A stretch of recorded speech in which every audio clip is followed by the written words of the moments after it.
आज के सेशन में हम लोग चमोली जनपद से परिचित होंगे। चमोली जनपद के संपूर्ण इतिहास को जानेंगे और इस जनपद की भौगोलिक स्थिति, आपदा प्रबंधन और प्रशासन और साथ ही साथ जनपद में जो पर्वत हैं उन सबको भी जानेंगे। साथ ही साथ उसकी ऊंचाइयों के बारे में भी विस्तार से जानेंगे। चमोली जनपद के जो प्रसिद्ध कुछ कुंड हैं जो कि एग्जाम्स की दृष्टि से बहुत ही ज्यादा महत्वपूर्ण हैं, उनको भी शामिल करेंगे और जनपद की प्रसिद्ध झीलों को भी लेंगे, नदी तंत्र से भी परिचित होंगे और गुफाओं और ग्लेशियरों के बारे में तथा घाटियों के बारे में भी जानेंगे। So my dear friends, complete जानकारी के लिए वीडियो को एंड तक जरूर सुने। Hello my dear friends, this is Anamika Sharma. Welcome back to my channel. My dear friends, आज का सेशन बहुत ही ज्यादा महत्वपूर्ण है, तो हर फैक्ट्स को आप लोग ध्यानपूर्वक जरूर सुने। चमोली जनपद का इतिहास पौड़ी से अलग होकर 24 फरवरी 1960 को चमोली का गठन किया गया था। और जो चमोली जनपद है, इसका गठन कई बार एग्जाम्स में पूछा जा चुका है।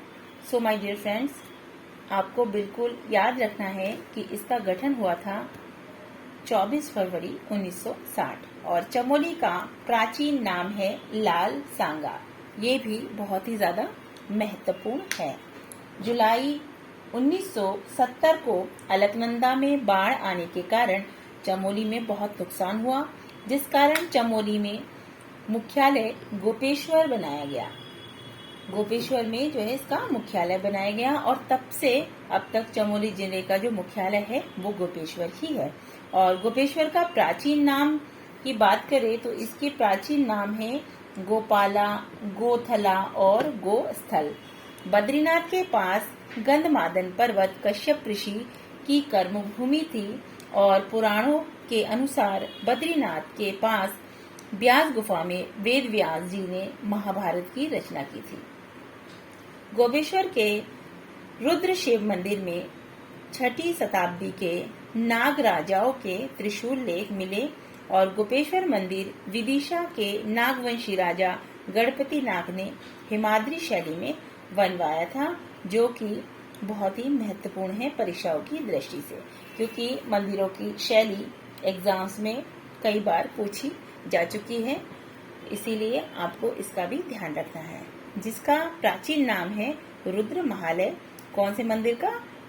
नागवंशी मंदिर जो है, जो विदिशा मंदिर है गोपेश्वर का, उसका प्राचीन नाम है रुद्र महालय। गढ़वाल के 52 गढ़ों में चांदपुरगढ़ चमोली के गैरसैंण में था और चांदपुरगढ़ में से ही गढ़वाल के परमार वंश की नींव पड़ी। चमोली जिले के जोशीमठ के पास कार्तिकेयपुर नामक स्थान पर कत्यूरियों की राजधानी थी। और चमोली जनपद की भौगोलिक स्थिति से भी परिचित होते हैं। चमोली जिले का क्षेत्रफल लगभग 25 वर्ग किलोमीटर है। लगभग समझ लीजिए 7625 वर्ग किलोमीटर। जिले की जो वेबसाइट के अनुसार अगर देखा जाए, वेबसाइट में इसका क्षेत्रफल दिया गया है 80-30 वर्ग किलोमीटर दिया गया है।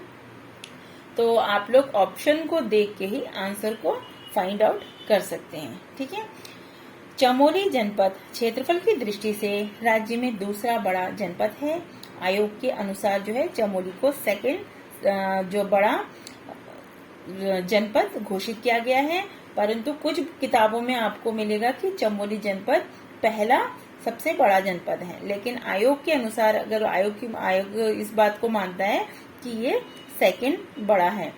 चमोली से बड़ा कौन सा है? फर्स्ट उत्तरकाशी है। उत्तरकाशी वाला आप लोगों ने अगर वीडियो नहीं सुना है, आप उसे भी सुन ले और देख ले और आप इसके बारे में भी डिटेल में जान सकते हैं उत्तरकाशी जनपद के बारे में। चमोली जिले में 6 जिलों की सीमाएं स्पर्श करती हैं।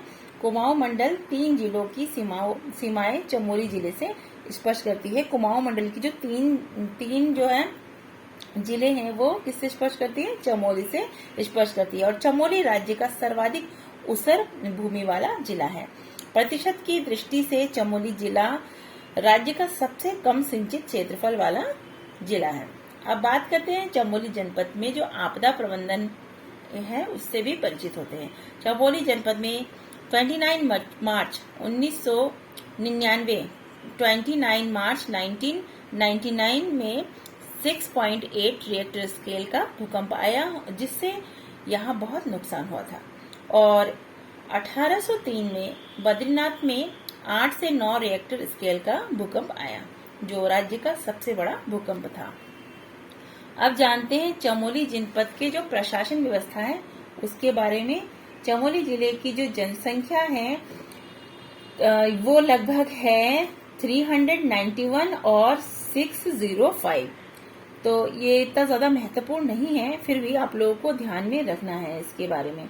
जो इम्पोर्टेंट फैक्ट्स हैं उनको भी मैं आप लोगों के साथ डिस्कस करते जाऊंगी, उनको आप जरूर नोट डाउन कर लें अपने नोटबुक में। चमोली जिले की जो दशकीय वृद्धि दर है वो है 5.74%, जो कि बहुत ही ज्यादा महत्वपूर्ण है परीक्षाओं की दृष्टि से। चमोली जिले का जो घनत्व है वो 49 है और जिले का जो लिंगानुपात है वो 1019 है। और चमोली की साक्षरता दर की बात करें तो कितनी है 82.65%। पुरुष साक्षरता की बात करें तो है 93.40% और महिला साक्षरता है 72.32%। चमोली जनपद में विधानसभा क्षेत्र हैं, क्षेत्रों की संख्या कितनी है 3 है, जो कि परीक्षा दृष्टि से बेहद महत्वपूर्ण है। और चमोली जनपद में विकास खंडों की संख्या है 9। चमोली जनपद में तहसीलों की संख्या कुल कितनी है 12 है। अब चमोली जनपद में जो पर्वत हैं उन पर्वतों से भी परिचित होते हैं, क्योंकि चमोली जनपद के जो हाईएस्ट माउंटेन्स है उनकी ऊंचाइयां कई बार पूछी जा चुकी है एग्जाम्स में, तो अपकमिंग एग्जाम्स में भी इनके आने की संभावनाएं बनती है। तो जो मोस्ट इम्पोर्टेंट है उनको आप नोट डाउन जरूर करें अपनी नोटबुक में। राज्य के जो अधिकांश पर्वत चोटियां हैं वो चमोली जनपद में है, क्योंकि ये ऊंचाई पर स्थित है। और राज्य की सबसे ऊंची चोटी जो है कौन सी है, नंदा देवी है, और इसकी ऊंचाई है 78-17 मीटर, जो कि एग्जाम्स की दृष्टि से बेहद ही महत्वपूर्ण है और कई बार ये रिपीट भी हो चुका है क्वेश्चन। तो राज्य की दूसरी सबसे ऊंची चोटी की बात करें तो कौन सी है, कामेट है। वो कितनी इसकी ऊंचाई है 77,656 मीटर। ये भी बहुत महत्वपूर्ण है। आजकल फर्स्ट ना पूछ के सेकंड हाईएस्ट जो माउंटेन है उसके बारे में भी पूछा जा रहा है, उसकी हाइट के बारे में भी पूछा जा रहा है। और ये कहाँ पे स्थित है ये भी आपको पता होना चाहिए, क्योंकि आपको अगर कंफ्यूजन होगा कि अगर क्वेश्चन आ जाता है कि नंदा देवी कौन से जनपद में है, तो इसमें भी आपको डाउट्स हो सकता है। जब ऑप्शन देखते हैं तो क्या होता है, स्टूडेंट्स बहुत ज्यादा भ्रमित हो जाते हैं, इसीलिए आप लोगों को बिल्कुल अच्छे से जानकारी होना चाहिए।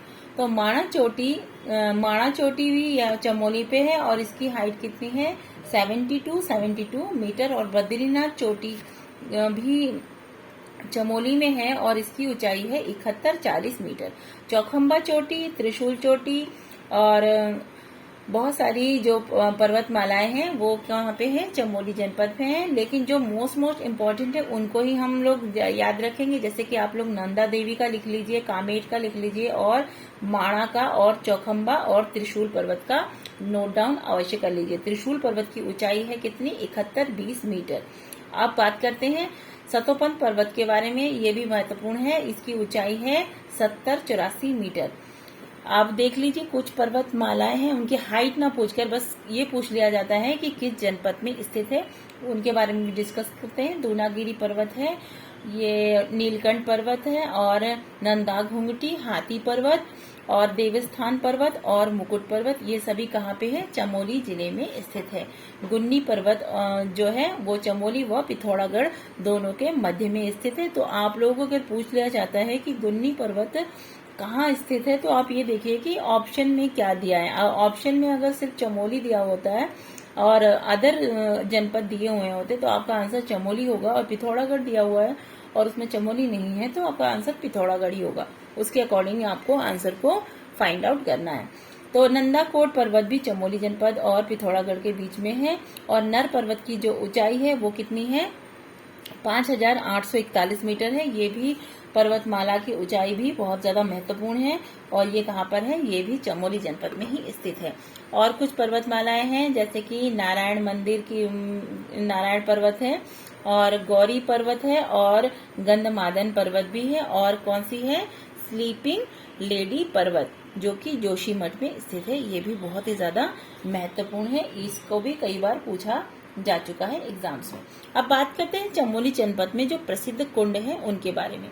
भाप कुंड और गर्म पानी वाला तप्त कुंड ये बद्रीनाथ के पास स्थित है चमोली में, और ऋषि कुंड, बैतरणी कुंड और नंदी कुंड और नंदी कुंड जो कहाँ पे है, चमोली में ही स्थित है। और ये क्या है, ठंडे पानी का कुंड है। कई बार पूछा जाता है कि गर्म पानी का कुंड है अथवा ठंडे पानी का कुंड है, तो आप लोग को याद रखना है कि नंदी कुंड जो है चमोली जनपद में स्थित है और ये क्या है, ठंडे पानी का कुंड है। और यहाँ क्या हुआ, यहाँ से मधुगंगा नदी जो है निकलती है। अब जानते हैं चमोली जनपद में जो जलप्रपात है उससे भी परिचित होते हैं। तो वसुंधरा जलप्रपात जो कि बहुत ही ज्यादा महत्वपूर्ण है वो चमोली के माणा के पास अलकनंदा नदी पर स्थित है और इसकी ऊंचाई कितनी है, 112 मीटर है। वसुंधरा प्रपात के आसपास जो है लक्ष्मी वन भी स्थित है। अब जानते हैं चमोली जनपद की प्रसिद्ध झीलों के बारे में। जो गौना झील है वो बिरही गंगा पर 1893-94 में बनी और ये क्या है, 1894 में प्रथम बार फूटी थी। इससे क्या हो गया था, श्रीनगर में काफी क्षति हुई थी इसके टूटने से, और जो है 1970 में यह झील पूर्ण रूप से टूट गई। मतलब पहले क्या हुआ, थोड़ा बहुत ही क्षतिग्रस्त हुआ और उसके बाद क्या हुआ, 1970 में ये जो है पूर्ण तरह से ये टूट गया। और अब बात करेंगे होमकुंड ताल के बारे में। होमकुंड जो कि बहुत ही ज्यादा महत्वपूर्ण है और नंदा राजजात से क्वेश्चन अगर बनता है तो होमकुंड ताल के बारे में भी बात जरूर होती है। तो होमकुंड ताल नंदा राजजात यात्रा का जो है अंतिम पड़ाव है, इसे आप बिल्कुल याद रखिए। और होमकुंड कहाँ पे है, हमारे चमोली जनपद में स्थित है। सतोपन ताल को क्षीर सागर भी कहा जाता है, ये भी परीक्षा दृष्टि से बेहद ही महत्वपूर्ण है। लिंगा ताल चमोली में कहाँ पे स्थित है, ये कई बार पूछा जा चुका है। तो लिंगा ताल या लिंग ताल, जिसे लिंगाताल भी कहा जाता है और लिंगताल भी कहा जाता है, ये कहाँ है, फूलों की घाटी के मध्य में स्थित है और इसे अच्छारी ताल भी कहा जाता है। तो सो माय डियर फ्रेंड, बिल्कुल भी कंफ्यूज ना हो। तो कौन कौन सा ताल कहते हैं इसे, लिंगताल, लिंगाताल और अंछारी ताल, ये तीनों एक ही ताल है और ये कहाँ पे है, फूलों की घाटी के मध्य में स्थित है। कहाँ पे, चमोली जनपद में स्थित है। बिरही ताल, सूखा ताल और झलताल भी चमोली जनपद में ही स्थित है और बेनीताल चमोली के आदि बद्री में स्थित है। अब बात करते हैं काक बसुंडी ताल के बारे में, जो कि बेहद ही महत्वपूर्ण है, चमोली जनपद में स्थित है और हाथी पर्वत के पास स्थित है। कई बार हाथी पर्वत के बारे में भी पूछा जा चुका है कि हाथी पर्वत कहाँ पे है। चमोली और चंपावत में बिल्कुल भी कंफ्यूज ना हो। तो हाथी पर्वत कहाँ पे है, चमोली जनपद में है। आप लोगों को बिल्कुल अच्छी तरीके से याद होना चाहिए। मणिभद्र ताल, सिद्धताल, नरसिंह ताल एवं आदि मातृका ताल चमोली जनपद में ही स्थित है। बात करते हैं चमोली जनपद में जो नदी तंत्र है उसके बारे में जानिए। जो अलकनंदा है इसके बारे में पहले बात कर लेते हैं। अलकनंदा राज्य में सबसे अधिक जल प्रवाह वाली नदी है, जो कि परीक्षा दृष्टि से बहुत ही ज्यादा महत्वपूर्ण है। अलकनंदा नदी चमोली के कहाँ पे से निकलती है, चमोली जनपद के सतोपंथ शिखर के अलकापुरी बाग में जो हिमनद है वहां से निकलती है। और अलका नदी का दूसरा नाम क्या है, इसका दूसरा नाम है विष्णु गंगा भी इसे कहा जाता है। तो आप लोग बिल्कुल कंफ्यूज ना हो कि विष्णु गंगा के बारे में अगर पूछ लिया जाता है कि विष्णु गंगा कहाँ पे है, तो कहाँ है, चमोली जनपद में है। और सर्वाधिक जल प्रवाह वाली नदी कौन सी है, अलकनंदा है। अगर विष्णु गंगा है ऑप्शन में तो आप राइट आंसर विष्णु गंगा कर सकते हैं, बिल्कुल कंफ्यूज ना हो। अलकनंदा सतोपंताल से देवप्रयाग तक की जो लंबाई है 195 किलोमीटर है और अलकनंदा नदी में सर्वाधिक लक्ष्मण गंगा या पुष्पावती नदी मिलती है। जो सर्वप्रथम नदी मिलती है कौन सी मिलती है, लक्ष्मण गंगा मिलती है, देन कौन सी मिलती है, पुष्पावती नदी मिलती है। और माणा के पास अलकनंदा नदी में जो है सरस्वती नदी मिल जाती है, जो कि बेहद ही महत्वपूर्ण है। और इसको किस नाम से जानते हैं यहाँ पे, या इसका संगम जब होता है तो इसे केशव प्रयाग के नाम से भी जाना जाता है, जो कि परीक्षाओं की दृष्टि से बेहद ही महत्वपूर्ण है। सरस्वती नदी कामेट चोटी के रतकोना नामक स्थान पर देवताल से निकलती है। पश्चिमी धौली गंगा धौलगिरी की कुनकुल श्रेणी से निकलती है। ये भी कई बार पूछा जा चुका है कि पश्चिमी धौलीगंगा धौलगिरी की कौन सी श्रेणी से निकलती है, तो कहाँ से निकलती है? कुनकुल श्रेणी से निकलती है। पश्चिमी धौलीगंगा की जो सहायक नदी है वो कौन सी है? बिरथी और ऋषिगंगा नदी है, जो कि परीक्षाओं की दृष्टि से अत्यंत महत्वपूर्ण है। अलकनंदा नदी में बिरही गंगा या बिरथी गंगा नदी और गरुण गंगा नदी मिलती है। ये भी बहुत ही ज्यादा महत्वपूर्ण है, तो आप इसे भी जरूर नोट डाउन कर ले अपनी नोटबुक में। राज्य के पंच प्रयागों में तीन प्रयाग हैं। जो पंच प्रयाग है उनमें से जो 3 प्रयाग है वो हमारे कौन से जनपद में है? चमोली जनपद में ही स्थित है। वो कौन कौन से हैं? विष्णु प्रयाग और नंद प्रयाग और जो है कर्ण प्रयाग, ये सब यहाँ पे है? चमोली जनपद में है। और रुद्रप्रयाग जनपद में अलकनंदा व मंदाकिनी नदी का संगम होता है। अब संगम की बात के बारे में भी कई बार क्वेश्चंस आते हैं, जो कि बहुत ज्यादा महत्वपूर्ण है। जैसे विष्णु प्रयाग की बात करें तो ये पश्चिमी विष्णु प्रयाग, अलकनंदा और पश्चिमी धौली का संगम होता है। विष्णु प्रयाग में क्या होता है? अलकनंदा का और धौली गंगा का संगम होता है। और नंद प्रयाग में क्या होता है? नंद प्रयाग में होता है अलकनंदा व मंदाकिनी का संगम होता है। और ये नंद प्रयाग का मूल नाम क्या है? कंडासु था, जो कि बहुत ही ज्यादा महत्वपूर्ण है और बहुत ही कम बुक्स में आपको ये मिल पाएगा। तो नंदाकिनी नदी जो त्रिशूल पर्वत के नंदा घुंघटी से निकलती है, ये भी बेहद ही महत्वपूर्ण है। माय डियर फ्रेंड्स, ये सारे जो भी फैक्ट्स हैं बहुत ही ज्यादा महत्वपूर्ण है, तो एक एक पॉइंट्स को आप लोग नोट डाउन करें और इसको रिवीजन जरूर करें परीक्षाओं से पहले। आप लोगों के लिए बहुत ही ज्यादा मददगार साबित होने वाले ये सारे फैक्ट। कर्णप्रयाग जो है अलकनंदा नदी व पिंडर नदी में मिलती है और इनके संगम से बनता है कर्णप्रयाग, किससे? अलकनंदा और पिंडर। और रुद्रप्रयाग की बात करें तो रुद्रप्रयाग जनपद अलकनंदा और मंदाकिनी नदी का संगम है। और देवप्रयाग है जिसमें अलकनंदा और भागीरथी का संगम होता है। कहाँ पे? देवप्रयाग में। यहीं से क्या करते हैं? गंगा नदी के नाम से गंगा को, भागीरथी को किस नाम से जानते हैं हम लोग? गंगा के नाम से जानते हैं, और जो कि टिहरी जनपद में स्थित है। अब बात करेंगे चमोली जनपद के प्रसिद्ध गुफाओं के बारे में। तो टिम्मरसैंण गुफा चमोली जनपद के नीति घाटी में स्थित है। ये भी महत्वपूर्ण है परीक्षा दृष्टि से।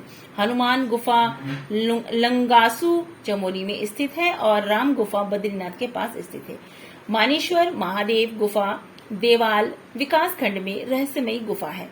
गणेश, गरुण, व्यास, स्कंद व मुचकुंद गुफा बद्रीनाथ के आसपास स्थित है। अब बात करेंगे चमोली जनपद के कुछ ग्लेशियर्स के बारे में, जो कि बहुत ही ज्यादा महत्वपूर्ण है। दूनागिरी ग्लेशियर, हीराबामक ग्लेशियर चमोली में स्थित है और टिपराबामक ग्लेशियर गोविंद घाट चमोली में स्थित है। सतोपंत एवं भागीरथी ग्लेशियर चमोली के आराम कुर्सी की भांति दिखाई देती है और इसके पास के जो क्षेत्र हैं उसको क्या कहा जाता है? अलकापुरी कहा जाता है। बद्रीनाथ ग्लेशियर चमोली जिले में है और जो कि 10 किलोमीटर लंबा है। बद्रीनाथ ग्लेशियर की अगर लंबाई पूछी जाती है तो कितने किलोमीटर है? 10 किलोमीटर है लगभग। और नंदा देवी जो group of glacier, Nanda Devi group of glacier के अंतर्गत 7 हिमनद आते हैं। वो कौन कौन से? जिसमें कि प्रमुख बारटोली और रमानी हिमनद, नंदाकाना हिमनद है और बर्मा ग्लेशियर चमोली जिले में ही स्थित है और कल्पानी ग्लेशियर चमोली में है, जो कि दूध गंगा का जल स्रोत है। अब जानते हैं चमोली जनपद के दर्रों एवं घाटियों के बारे में। नीति, किंगरी, विंगरी, माणा, डुंगरी लादर्रा चमोली जनपद में ही स्थित है और बालांचा, चोरहुती और सलसला दर्रा चमोली व तिब्बत के बीच में स्थित है। और लमंग, तंजुन, भ्योंडा दर्रा भी चमोली में व तिब्बत के बीच में स्थित है। और बाराहोती, मार्चयोक, लातुधुरा, टोपीधुंगा दर्रा चमोली और पिथौरागढ़ के मध्य में स्थित है। कालिंदी दर्रा उत्तरकाशी व चमोली जिले के बीच में स्थित है और चिनाब घाटी चमोली में दूसरी फूलों की घाटी है, जिसे के आसपास क्या है? नंदू ताल व स्वानु ताल स्थित है। चमोली के नीति घाटी में टिम्मरसैंण नामक धार्मिक स्थल है, जो कि परीक्षाओं की दृष्टि से बेहद ही महत्वपूर्ण है और बेहद ही आकर्षक भी है। सोल घाटी चमोली जिले में स्थित है और निजमुल घाटी चमोली के दशोली ब्लॉक में स्थित है और पागल नाला नीति घाटी में स्थित है, और बात करेंगे चमोली जनपद के जो खनिज संपदा है उसके बारे में। राज्य में टिन केवल कहाँ पे मिलता है? चमोली जनपद में मिलता है, जो कि परीक्षाओं की दृष्टि से अत्यंत महत्वपूर्ण है। चमोली जनपद में मोहनखाल, धनपुर, पोखरी क्षेत्र में तांबा पाया जाता है। ये भी बहुत ही ज्यादा महत्वपूर्ण फैक्ट है। चमोली नदी व पिंडर नदी के बालू में क्या मिलता है? सर्वाधिक सोना प्राप्त होता है। राज्य में सर्वोत्तम श्रेणी का चूना पत्थर डोलोमाइट चमोली में मिलता है। और चमोली के कहाँ पे मिलता है? ये पीपल कोटी में पाया जाता है। चमोली के पोखरी व मंदाकिनी घाटी में मैग्नेसाइट के भंडार है। ये भी परीक्षाओं की दृष्टि से अत्यंत महत्वपूर्ण है। राज्य में सर्वाधिक गंधक की सर्वप्रथम जो गंधक की खोज हुई थी और ये हुई थी 1957 में, और ये कहाँ पाया गया था? चमोली के रूपगंगा घाटी में पाया गया था। अब जानते हैं राष्ट्रीय उद्यान और वन्य जीव अभयारण्य के बारे में। फूलों की घाटी के बारे में बात करते हैं।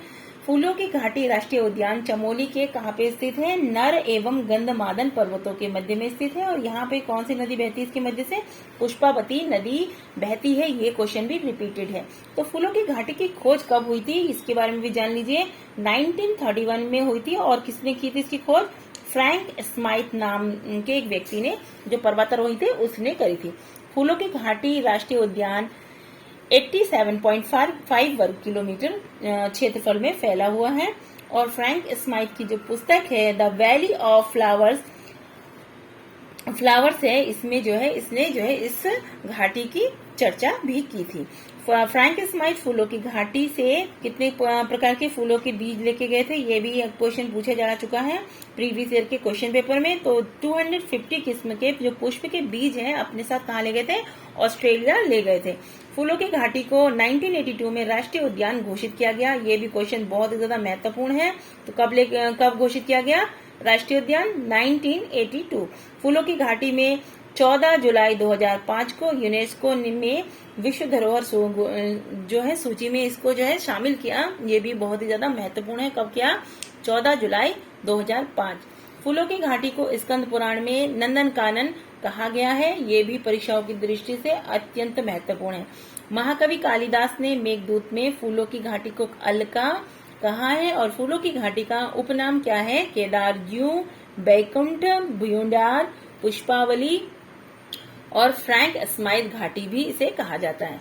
फ्रैंक स्माइथ के साथ कामेट पर्वत चढ़ने वाला कौन था? होल्डर्सवर्थ था। और कहा जाता है कि होल्डर्सवर्थ और ये दोनों जो है चढ़ाई कर रहे थे पर्वत की, और क्या हो गया था? होल्डर्सवर्थ मतलब इनको मिल नहीं रहे थे। तो जब ये होल्डर्सवर्थ अपने फ्रेंड को ही ढूंढ रहे थे, तभी इनकी नजर कहाँ पड़ी? फूलों की घाटी पे पड़ी। उस समय जो है इन्होंने फूलों की घाटी की खोज की।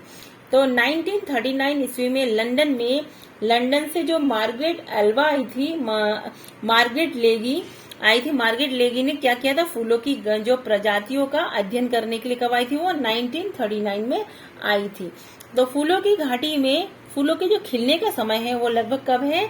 जुलाई से अक्टूबर तक है। और इसकी समुद्र तल से ऊंचाई कितनी है? 3600 मीटर की ऊंचाई पर स्थित है। तो आमेला या पोलीगोन नामक जो खरपतवार है, मतलब खरपतवार एक प्रकार के घास फूस होते हैं, जो क्या कर रहे हैं इसकी फूलों की घाटी में जो इतने सुंदर अत्यंत पुष्प हैं और इनके पेड़ पौधे हैं, इनको जो है क्या कर रहे हैं? नष्ट कर रहे हैं इनको। इसके लिए घातक सिद्ध हो रहा है। तो नंदा देवी राष्ट्रीय उद्यान के बारे में बात करते हैं। डब्ल्यू गार्डन 1883 ईस्वी में नंदा देवी क्षेत्र में आने वाला प्रथम व्यक्ति था। इसका नाम क्या था? W garden. और ये कब आए थे? 1883 में। कहाँ पे आए थे? नंदा देवी क्षेत्र में आने वाले प्रथम व्यक्ति थे। ठीक है। तो नंदा देवी राष्ट्रीय उद्यान की स्थापना कब हुई थी इसके बारे में जान लीजिए। 1982 में हुई थी। और इसका जो क्षेत्रफल है वो लगभग कितना है? 624 वर्ग किलोमीटर क्षेत्रफल में ये फैला है। नंदा देवी राष्ट्रीय उद्यान को पहले किस नाम से जाना जाता था? संजय गांधी राष्ट्रीय उद्यान के नाम से इसकी स्थापना की गई थी। लेकिन नंदा देवी राष्ट्रीय उद्यान का जो मुख्यालय है वो कहाँ पे है? जोशीमठ में स्थित है। और नंदा देवी राष्ट्रीय उद्यान को 1988 ईस्वी में यूनेस्को ने क्या है? विश्व धरोहर सूची में शामिल किया था। बात करेंगे केदारनाथ वन्यजीव विहार के बारे में। केदारनाथ वन्यजीव विहार चमोली और रुद्रप्रयाग जनपदों के मध्य में स्थित है। और केदारनाथ वन्यजीव विहार की स्थापना कब हुई थी? 1972 में, जो कि परीक्षाओं की दृष्टि से अत्यंत महत्वपूर्ण है। केदारनाथ वन्यजीव विहार राज्य का सबसे बड़ा वन्यजीव विहार है। ये भी रिपीटेड प्रश्न है और जिसका क्षेत्रफल है 967 वर्ग किलोमीटर। चमोली जनपद के बुग्याल की बात करते हैं तो पुंग बुग्याल, चौमासी बुग्याल और पन्नार बुग्याल चमोली में स्थित है। और राज्य का सबसे बड़ा बुग्याल कौन सा है? बेदनी बुग्याल है, जो कि रूपकुंड के पास स्थित है। औली गुरसो बुग्याल हाथी पर्वत पर है, जो कि परीक्षाओं की दृष्टि से अत्यंत महत्वपूर्ण है। लक्ष्मीवन बुग्याल रताकोण व घस्तौली बुग्याल माणा से ऊपर स्थित है तथा हुड़िया बुग्याल वसुधरा प्रपात के पास स्थित है। चित्रकांठा, कुआरी, कल्पनाथ बुग्याल, बगजी बुग्याल चमोली में स्थित है और मलारी के पास चौफिट शिखर पर चौफिट बुग्याल भी स्थित है। रुद्रनाथ बुग्याल गोपेश्वर के पास स्थित है और जलीसेरा बुग्याल तपोवन चमोली में स्थित है। भेटी बुग्याल व कोराखर्क भी चमोली में स्थित है और बद्रीनाथ के चारों ओर कैला बुग्याल स्थित है। चमोली जनपद के परिवहन सुविधाओं से भी परिचित हो लीजिए। राज्य का जो सबसे लंबा राष्ट्रीय राजमार्ग है NH7 है, जो कि परीक्षाओं में कई बार पूछा जा चुका है और इसकी लंबाई लगभग कितनी है? 379 किलोमीटर है। राष्ट्रीय राजमार्ग 7 कहाँ से जा रहा है? राष्ट्रीय राजमार्ग 7 रुड़की से ऋषिकेश होते हुए माणा तक जाता है। और NH58 का नया नाम क्या हो गया है? NH58 का नया नाम हो गया NH7। तो इसे भी बहुत अच्छे से ध्यान में रखें कि किसके बारे में पूछा जा रहा है और किसकी लंबाई के बारे में पूछा जा रहा है। तो NH मतलब नेशनल हाईवे होता है और ये नेशनल हाईवे 58 का नेम चेंज होकर क्या हो गया? परिवर्तित हो गया NH7 हो चुका है। और गोचर में राष्ट्रीय हवाई पट्टी भी स्थित है, जो कि बहुत ही ज्यादा महत्वपूर्ण है। चमोली जनपद में जो वन आंदोलन है वो है डुंगी पतोली वन आंदोलन। चमोली जनपद में बांज के जो जंगल काटे जाने के विरोध में ये आंदोलन किया गया था, क्योंकि कई बार पूछा जा चुका है कि डुंगी पतोली आंदोलन किससे संबंधित है। तो किससे संबंधित है? बांज के वृक्षों के कटान के विरोध में है डुंगी पतोली आंदोलन। झपटो छीनो आंदोलन से भी परिचित होइए। झपटो छीनो आंदोलन 21 जून 1998 ईस्वी में चलाया गया। इसका उद्देश्य क्या था? नंदा देवी जो राष्ट्रीय पार्क प्रबंधन है, ग्रामीणों को दिलवाना था।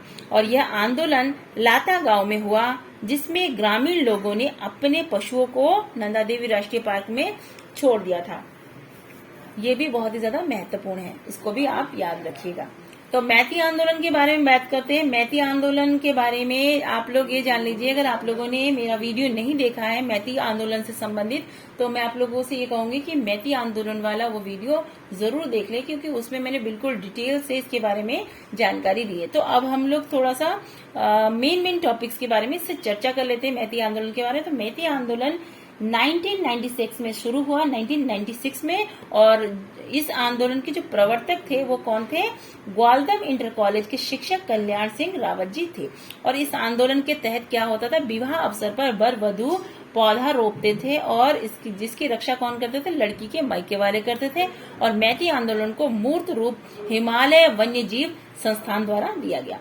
बात करते हैं चिपको आंदोलन के बारे में। चिपको आंदोलन भी मैंने अपने जो है चैनल पे डाल रखा है, उसको भी आप विस्तृत रूप से मैंने उसके बारे में, उसके हर एक पहलू के बारे में चर्चा कर रखा है और बहुत ही सारे महत्वपूर्ण फैक्ट्स को उसमें मैंने डिस्कस भी किया है आप लोगों के साथ। अगर वो वीडियो आप लोगों ने नहीं देखा तो आप प्लेलिस्ट में जाके जरूर चेक करें और जरूर देखें। तो चिपको आंदोलन 1974 ईस्वी में चमोली जनपद के जो रैणी गांव में प्रारंभ हुआ और इसकी जो प्रणेता है गौरा देवी जी हैं, जो कि परीक्षा दृष्टि से बहुत ही ज्यादा महत्वपूर्ण है। चिपको आंदोलन में गौरा देवी के साथ 21 महिलाओं ने भाग लिया और इस आंदोलन को शिखर तक पहुंचाने का श्रेय किसे जाता है? सुंदरलाल बहुगुणा जी को जाता है और उसके साथ ही साथ चंडी प्रसाद भट्ट को भी जाता है। बहुगुणा जी ने हिमालय बचाओ और क्या क्या नारा कौन सा दिया था? हिमालय बचाओ देश बचाओ का नारा दिया। और चिपको आंदोलन का उद्देश्य वनों की अवैध कटाई पर रोक लगाना था। चिपको आंदोलन की जो महिलाएं थी, महिलाओं ने 1977 में एक नारा दिया। वो नारा क्या था? क्या है इस जंगल के उपकार, मिट्टी पानी और बयार, जिंदा रहने के आधार। ये भी कई बार पूछा जा चुका है कि ये वाक्य किस आंदोलन से संबंधित है। तो इसे भी आप लोग ध्यान में जरूर रखें। जानिए चमोली जनपद के प्रसिद्ध मंदिरों को। बद्रीनाथ धाम के जो कपाट बंद के दिन कढ़ाई उत्सव मनाया जाता है। तो आपसे ये पूछा जा सकता है कि कढ़ाई उत्सव कब मनाया जाता है? कब मनाया जाता है? जब बद्रीनाथ मंदिर के जो कपाट बंद होते हैं तब। बद्रीनाथ मंदिर का जीर्णोद्धार किसने कराया था? दौलत राव सिंधिया ने करवाया था। ये भी परीक्षाओं की दृष्टि से अत्यंत महत्वपूर्ण है। लवकुश मंदिर चमोली में स्थित है। अनुसुईया माता का मंदिर भी चमोली में स्थित है। तो बधाणगढ़ी मंदिर चमोली के चिल्ला घाटी क्षेत्र में स्थित है और गोपीनाथ मंदिर भी चमोली के गोपेश्वर में स्थित है। लाटू देवता और अंजलि माता मंदिर चमोली जनपद में ही स्थित है और अंजलि माता अर्थात अंजनी माता भी इसे कहा जाता है। ये हनुमान जी की माता का मंदिर है।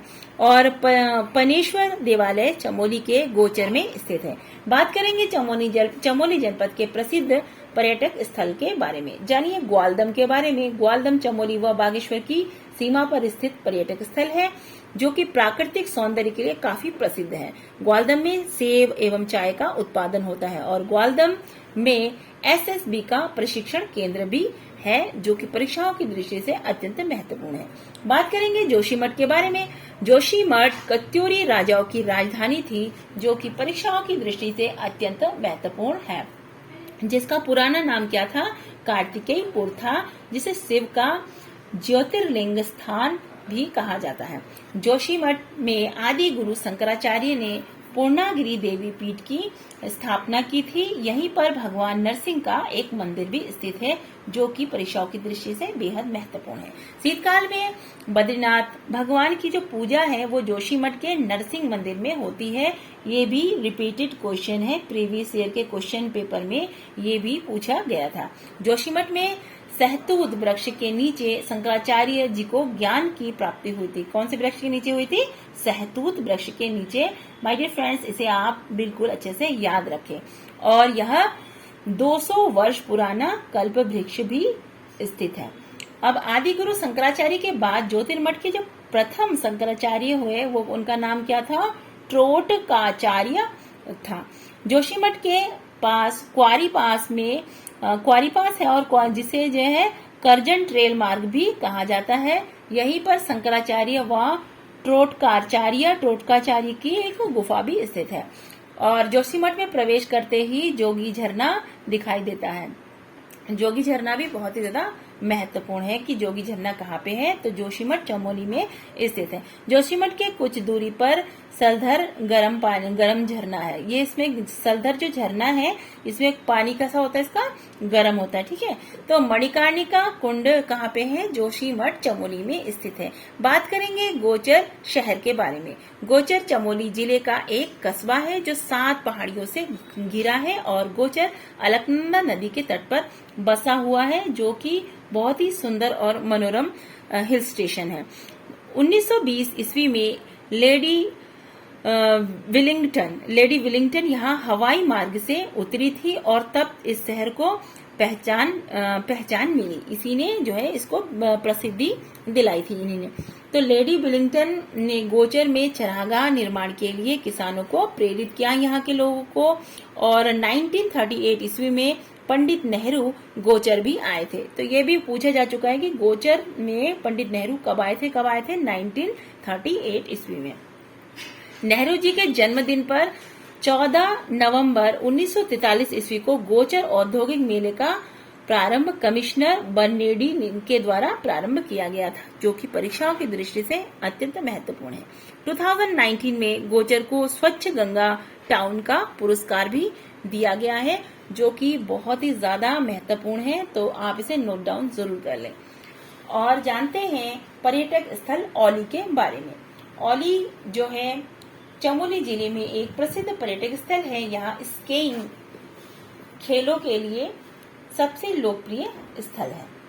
स्कीइंग हेतु उपयुक्त समय क्या है? दिसंबर से मार्च का माह होता है।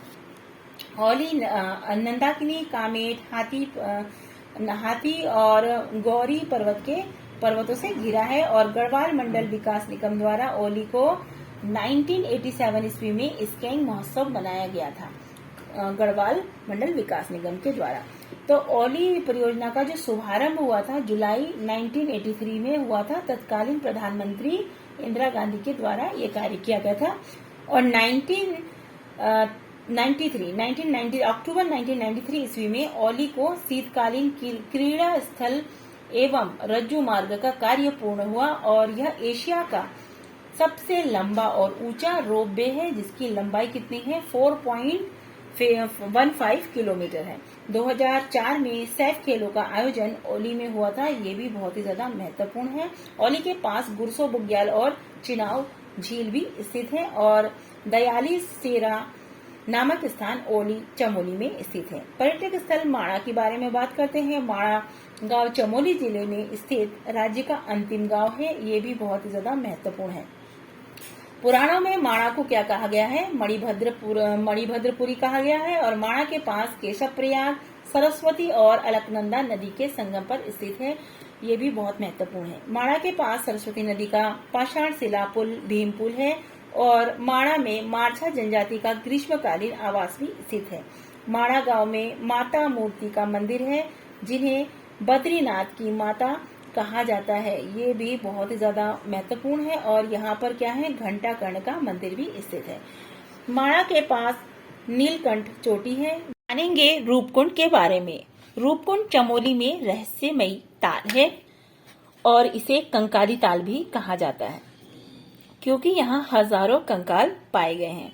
रूपकुंड में आज भी राजा यश धवल और रानी बल्पा और उनके सैनिकों के कंकाल विद्यमान है। रूपकुंड को दुनिया की नजर में लाने का श्रेय स्वामी प्रणवानंद को जाता है, ये बहुत महत्वपूर्ण है। चमोली जनपद में प्रमुख त्योहार और मेलों से परिचित होते हैं। हरियाली पूर्णा मेला, अठवाड़ का मेला और बरासकुंड का मेला और कुलसारी का मेला चमोली जिले में लगता है। नंदा राजात का 7वां पड़ाव भी यहीं पर चमोली जिले में स्थित है। नोटी मेला चमोली जिले में लगता है, जो नंदा राजात यात्रा की आरंभिक पूजा यही होती है। उमा कर्ण महोत्सव चमोली में कर्णप्रयाग में होता है। जानिए नंदा राजात यात्रा के बारे में। नंदा राजात यात्रा गढ़वाल व कुमाऊं की संस्कृति, एकता एवं अखंडता का प्रतीक है। यह विश्व की अनोखी पदयात्रा 12 वर्षों में एक बार आयोजित होती है। 20वीं शताब्दी में की जो प्रथम नंदा राजात यात्रा 1905 में हुई थी और नंदा राजात यात्रा चमोली के कासुआ गांव के पास नौटी नामक स्थान में नंदा देवी मंदिर में से होमकुंड तक जाती है। नंदा राजात यात्रा 280 किलोमीटर की पदयात्रा है, जो 19-20 दिन में पूरी होगी। नंदा राजात यात्रा चांदपुरगढ़ के राजकुंवरों द्वारा संपन्न कराई जाती है और नंदा देवी राजात यात्रा में सबसे आगे 4 सिंगों वाला मेड़ा अर्थात खाड़ू तथा पीछे रिंगाल से निर्मित सुंदर छतौली लिए लोग चलते हैं। इस यात्रा का दूसरा पड़ाव तोप है। नंदा देवी के ससुराल क्षेत्र का पहला पड़ाव का है कुलसारी है, जो कि पूरी यात्रा का 9वां पड़ाव है। यात्रा का जो 10वां पड़ाव है वो नंद केसरी है, जहां पर कुमाऊं के लोग अपनी अपनी कुल देवी की साथ यात्रा में शामिल होते हैं। यात्रा का जो 11वां पड़ाव है वो देवाल है और 13वां पड़ाव है बाढ़, जिसके बाद कोई बस्ती नहीं है। बाढ़ गांव में नंदा देवी का जो भारवाहक है देवता वो कौन है? लाटू है। वो कौन है? लाटू देवता यात्रा में शामिल होते हैं। लाटू देवता को नंदा देवी का जो है भाई कहा गया है। तो बेदिनी कुंड में मां नंदा देवी का पूजा ब्रह्मकुंड में ब्रह्म कमल से की जाती है। जब बेदिनी कुंड में मां नंदा देवी को ले जाया जाता है, वहां पे कहाँ पे ब्रह्म कमल से जो है माता की पूजा अर्चना की जाती है। नंदा राजात यात्रा का अंतिम पड़ाव होमकुंड है, जो कि परीक्षाओं में कई बार पूछा जा चुका है, जो त्रिशूल पर्वत की तलहटी पर स्थित है। नंदा देवी राजात यात्रा 18 अगस्त से 6 सितंबर 2016 को हुई और इसे सन 2000 ईस्वी में यहाँ संपन्न किया गया था। नंदा देवी राज्यात यात्रा को हिमालय का महाकुंभ भी कहा जाता है, जो कि परीक्षाओं की दृष्टि से बेहद महत्वपूर्ण है। नौठा कौथिक के बारे में जानिए। नौठा कौथिक उत्सव चमोली के आदि बद्री में मनाया जाता है, जो पाषाण युद्ध के लिए प्रसिद्ध है। और आदि बद्री धाम में नौठा कौथिक उत्सव को हिमालय महोत्सव भी कहा जाता है। जैसे कि बगवाल मेला होता है, उसी प्रकार से ही ये नौठा कौथिक उत्सव भी होता है। रम्माण उत्सव चमोली के जोशीमठ ब्लॉक के जो सल्यूड़ गांव है, सल्यूड़ गांव में अप्रैल के महीने में होता है। और रम्माण उत्सव 11 से 13 दिनों तक मनाया जाने वाला उत्सव है। और इसमें जो पात्रों की संख्या होती है, मुखौटे लगा के जो पात्र होते हैं, लकड़ी के मुखौटे लगाए जाते हैं, 18 मुख्य पात्र होते हैं। और रामायण के प्रसंगों पर क्या करते हैं, ये लोग नृत्य करते हैं। रम्माण उत्सव में ढोल, दमाऊ, वाद्य यंत्र का प्रयोग होता है। और रम्माण उत्सव में माल मल्ल युद्ध नृत्य भी होता है, जो स्थानीय लोगों द्वारा गोरखों के विरुद्ध युद्ध का वर्णन करते हैं। रम्माण उत्सव में कुरु जोगी एक हास्य नृत्य है, इसे भी आप याद जरूर रखिए। 2 अक्टूबर 2009 ईस्वी को रम्माण उत्सव यूनेस्को ने विश्व धरोहर सूची में इसे शामिल किया। कब किया? 2 अक्टूबर 2009 को। रम्माण उत्सव को कुशल सिंह भंडारी ने विश्व प्रसिद्धि दिलाई है। माय डियर फ्रेंड्स, रम्माण उत्सव वाला वीडियो भी आप लोग प्लेलिस्ट में जाके जरूर चेक करें। उसके बारे में मैंने उसमें विस्तृत जानकारी प्रदान की है, तो आप उसे अच्छे से समझ लें। चमोली जनपद में प्रमुख संस्थानों से भी परिचित होते हैं। चमोली जो जनपद के जो जड़ी बूटी शोध एवं विकास संस्थान है, वो गोपेश्वर चमोली में है। राज्य की जो विधि कॉलेज है, वो गोपेश्वर चमोली में स्थित है, क्योंकि ये जिला मुख्यालय है। उत्तराखंड बोली भाषा संस्थान का गठन 2016 में चमोली के गोचर में किया गया। और विवेकानंद युवा केंद्र जो है, वो जोशीमठ में स्थित है।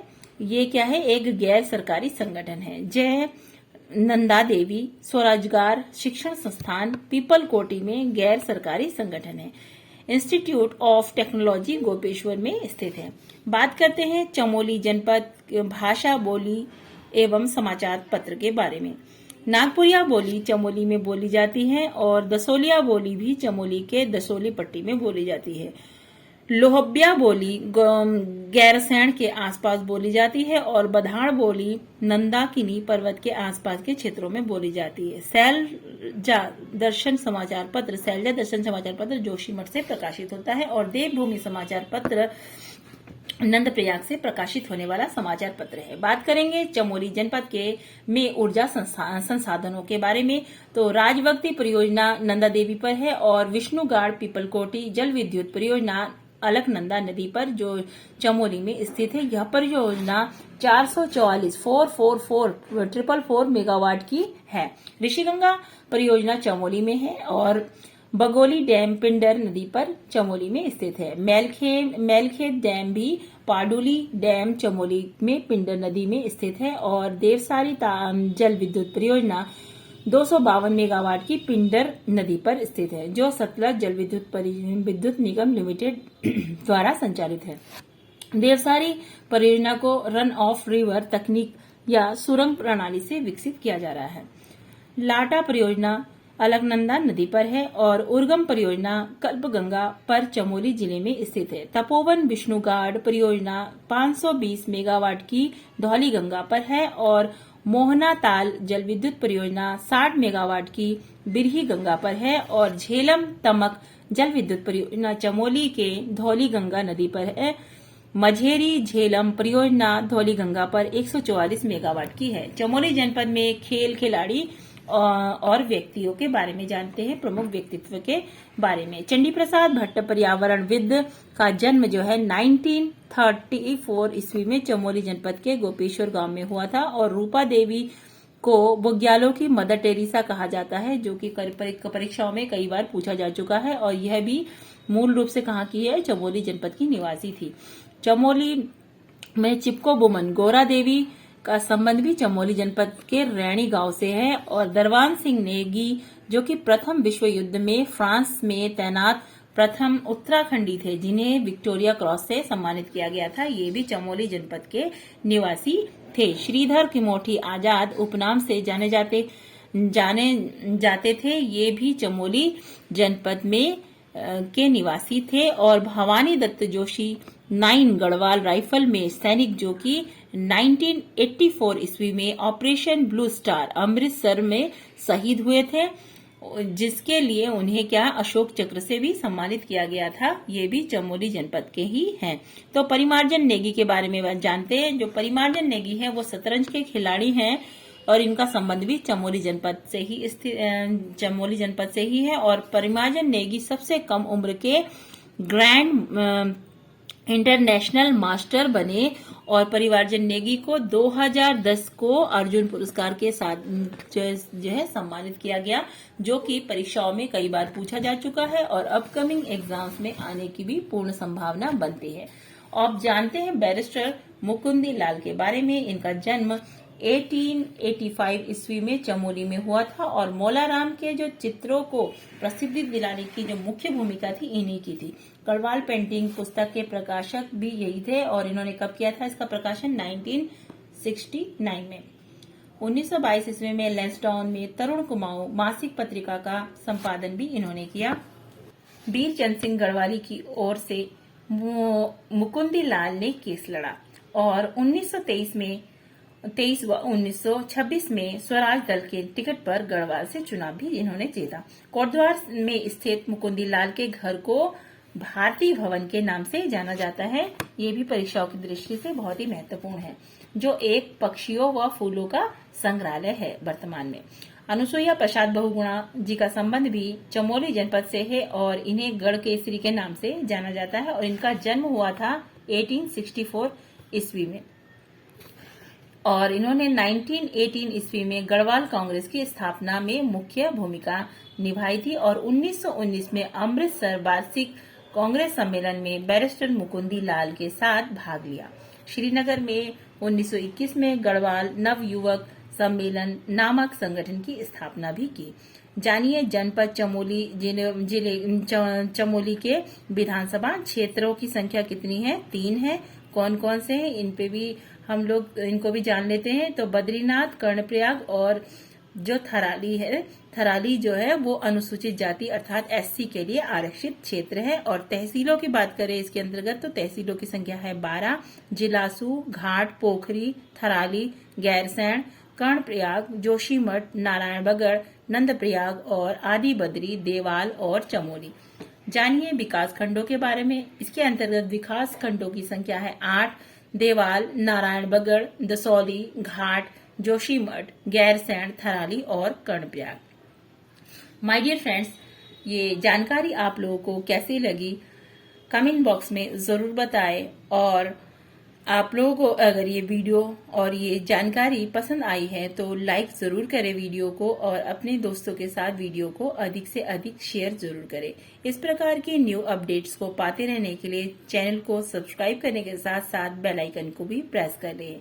मिलते हैं नेक्स्ट वीडियो में न्यू टॉपिक के साथ। पढ़ते रहिए और आगे बढ़ते रहिए। Thanks for listening.